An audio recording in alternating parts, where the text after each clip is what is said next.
আজ হঠাৎ করে মায়ের বাড়িতে চলে আসলাম। তো মায়ের বাড়িতে আসার পরেই শুনি আজ নাকি গ্যাস থাকবে না। আগে থেকে নাকি কেউই জানে না গ্যাস থাকবে না, যে তারপরেও কি করার, না খেয়ে তো আর থাকা যাবে না। তারপরে আমার বড় ভাইয়ার বউ বলে, আসো আজ মাটির চুলায় রান্না করি। তো মাটির চুলা বানানোর জন্য উঠানে বসে পড়লাম। তো আমি একটু গর্ত করে ইট বসিয়ে নিচ্ছি, কিন্তু মনে হচ্ছে যে এটাতে ভালো করে রান্না করা যাবে না। তারপর মাকে ডাকলাম। মা এসে পরে এই গর্তটাকে সুন্দরভাবে করে দিচ্ছে, কারণ আমি তো কখনো এসব করিনি। মাই করে। মা গর্তটাকে আরেকটু বড় করে নিয়েছে, কারণ বড় পাতিল বসাবো। তো আজ কিন্তু রান্না করব বিরিয়ানি। মাটির চুলায় কিন্তু বিরিয়ানি রান্না করলে অনেক মজা হয়। আর অনেক দিন পরে মাটির চুলায় রান্না করব, ভালোই লাগছে। কিন্তু লাকড়ি নাই। তারপর মাকে বললাম লাকড়ি খুঁজে আনতে, কারণ গ্যাসের চুলাতে সবসময় রান্না করে অভ্যাস। আমাদের বাড়িতে তো লাকড়ি থাকে না। কিন্তু মাদের কাছে কোনো অসম্ভব বলতে কিছু নেই। মা তো মাই হয় না। মা কোথা থেকে জানি খুঁজে খুঁজে অনেকগুলা ডালপালা খুঁজে বের করলো। মনে হচ্ছে এই ডালপালা, এই লাকড়িগুলা দিয়ে আমাদের রান্না আজ কমপ্লিট হয়ে যাবে। তারপর যেই না চুলায় লাকড়ি দিলাম, তারপরেই শুনতে পাচ্ছি গ্যাস নাকি চলে আসছে। মনটাই যেন কেমন একটা খারাপ হয়ে গেল।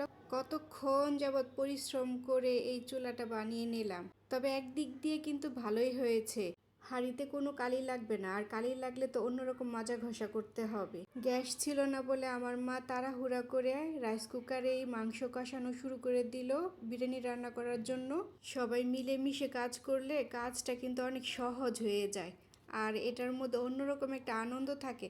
তবে আজ বিরিয়ানি রান্না করার থেকে বড় কথা হচ্ছে, আজ জানি কেমন একটা পিকনিক পিকনিক মনে হচ্ছে, কারণ সবার মুখে হাসি ছিল, সবাই মিলেমিশে কাজ করছি।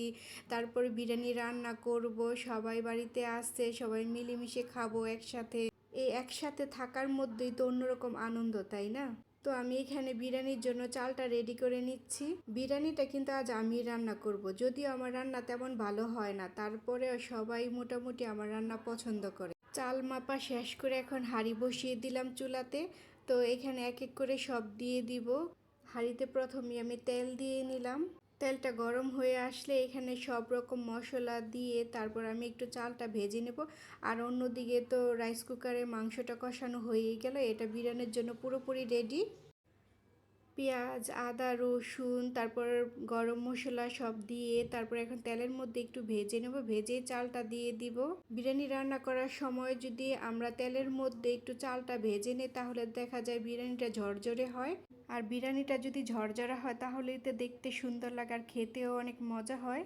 এখন চালটা ভাজার পর এখানে পরিমাণ মতো পানি দিয়ে দিলাম, আর পানি দিয়ে ঢেকে দিলাম কিছুক্ষণ সময়ের জন্য।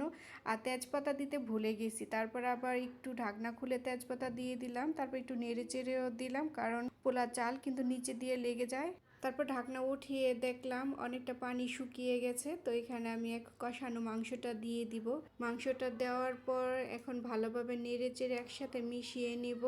হাফ সিদ্ধ হওয়া পোলার চাল আর মাংস কষানোর একটা গ্রান, কি যে একটা সুস্বাদু গ্রান লাগছে নাকের মধ্যে। আমি যখন বাসায় বিরিয়ানি রান্না করি তখন এরকম গ্রান পাই না, আজ এত গ্রান পাচ্ছি কেন বুঝতেছি না। আচ্ছা, আপনাদেরও কি এরকম হয়? বাসায় রান্না করলে কোনো কিছুর গ্রান পান না, আর বাহিরে রান্না করলে একবার মোহ মোহ করে গ্রানে? কার কার এমন হয় আমাকে একটু জানাবেন তো।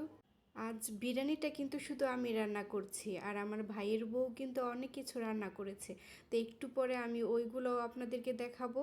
তো আমার বিরিয়ানিটা প্রায় হয়ে এলো। এখন আমি আমার মাকে ডাকছি, আমার মা যেন এসে একটু দেখে যায়। আমার মা এসে তো চালটা ধরার সাথে সাথে বুঝে গেল যে চালটা ভালোভাবে ফুটে নাই, এটাকে আরও অনেকটা দমে রাখতে হবে। তারপর আমার মা ভালোভাবে নেড়ে চেড়ে দিচ্ছে, আর বলছে লুসনিও আনি নাই। তারপর এরকম একটা ছোট হাতল দিয়ে কিভাবে নাড়া দিচ্ছি। মা কোনোভাবেই হাতল দিয়ে নাড়া দিতে পারছে না, তারপর যাইয়া বড় একটা হাতল নিয়ে আসছে আর লুসনি নিয়ে আসছে। তো মাদের কাজ দেখুন কত নিখুঁত হয়।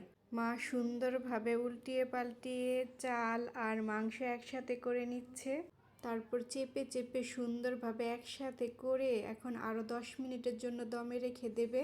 সবাই কিন্তু কাজে লেগে আছে, কেউই কিন্তু বসে নেই। আমার মেজু ননদ শসা, পেঁয়াজ, কাঁচামরিচ সব সালাদের জন্য রেডি করছে। আর এদিক দিয়ে দেখুন টেবিলের মধ্যে কি সুন্দর আমার ভাইয়ের বউ সব কিছু একসাথে রান্না করে রেখে দিয়েছে। আর আমি যা যা পছন্দ করি তাই রান্না করেছে আজ। এত কিছু রান্না করেছে বলে বলছি না, আমার ভাইয়ের বউরা আসলে অনেক ভালো। তবে এখানে যদি হাসি মুখে এতগুলো রান্নার জায়গায় একটা ভর্তাও হতো তাহলেও আমি অনেক খুশি কারণ খাওয়ার থেকে হাসি খুশি মানুষগুলা দেখতে আমার কাছে বেশি ভালো লাগে। এখানে শুটকি মাছের বড়া দেখে তো আমি শুধুই খাওয়া শুরু করে দিলাম।